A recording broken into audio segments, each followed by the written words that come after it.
Welcome to Subramani. It's a very simple question to ask. Why do people gamble? I think the answer is very simple. Money won is twice as sweet as money earned. Sorry. Right, this is my theory. Maybe somebody has already said it, I don't know. But I think money won is twice as sweet as money earned. And even if money does not matter to your life, it is a great thrill to say, oh, I bought the share went up. Like I do trade in shares, and it's a great pleasure to keep buying a share and selling it and saying, wow, in 1 year I made 28% or 24%.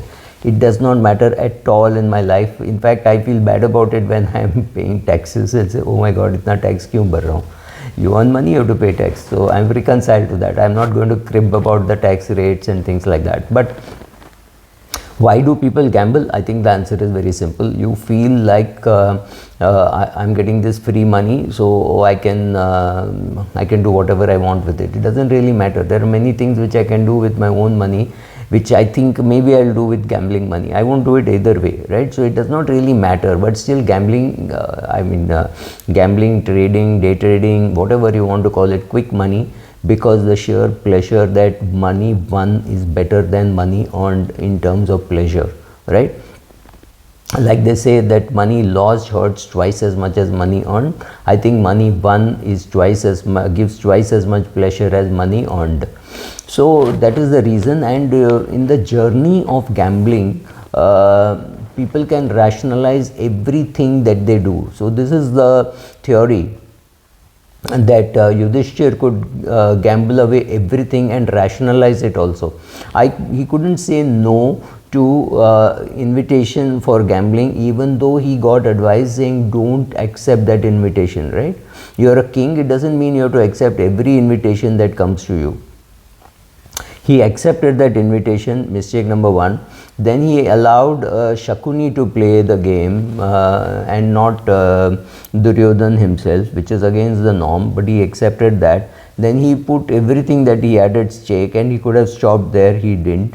Then he put his brothers at stake, then at last he put his wife at stake. Now, if you look at it in various stages, Yudhishthir must have rationalized to himself saying, oh, this is okay, I'll get it back, this is okay, I'll get it back. So somewhere that kick that you think you've lost 1 rupee, but you can play the game and get back 2 rupees, or you've lost 1 rupee in ONGC and you can get back 1 rupee or 2 rupees in ONGC. I don't see that, but I don't see that kind of why should I, if I lose money in A, why can't I recover it in B, right? That is what you have to think. But then the rationalizing goes away when you are gambling, and then you rationalize, you do everything like this, and there are people who are addicted to it. So let us say I won 12 lakhs in a gambling game. I am immediately willing to put away 1 lakh or 2 lakhs, saying I still have 10 lakhs left. And this money, where did this come from? It came from the house. So in the sense, it came from the gambling den. So it's okay. 10 million, 1 million is mine. Only above that money I am willing to put. I'm the same guy who was putting 500, 5,000, 10,000 in the casino. But then when they reached 12 lakhs and I got a lottery of 12 lakhs, the immediate thing is to put 1 lakh or 2 lakhs, saying, oh, this is Fukat ka paisa, right? I did not bring it from home. There are various ways to handling this, because I have friends who gamble and who go to casinos very regularly, and I like some of the ways that they do. I know 2 brothers, both gamble and both use similar kind of strategy. So this, I'm talking of 1980s, when one day I walk into his office and he's sitting there with a nice new watch. It was a watch, hold your breath, 1988-89, it cost him 6 lakhs of rupees. Just adjust it for inflation. It was a Cartier, beautiful watch, gold, with some floating thing inside, and you could see the time. It's brilliant, absolutely brilliant. Is it a watch? No, it's a jewel, right? And I was quite surprised, because he's not a guy who would spend that kind of money. So I asked him how come.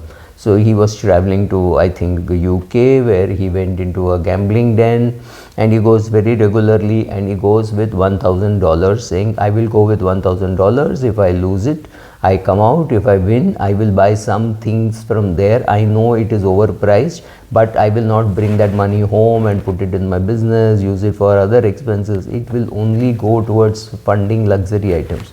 So he won some 10-12 lakhs that day, and with 6 lakhs he bought a watch, then he bought something for his wife, he bought a purse or things like that, and he blew the whole money that day because he believes that he should not bring that money and mix it with his personal life. That's his call. I'm not even getting into. And he says next again I would go again with $1,000. I will not start with $1 million if I win $1 million. He's a rich guy, he has a lot of money, he does a lot of travel. I've not been in touch with him for a long time, but this is how he controlled. And both he and his brother were good gamblers. They always made money, they made a lot of money, but they still did not make it their profession, saying it is a killer because one day I would lose everything. So he was very clear that every day that he went to gamble, he could lose the $1,000.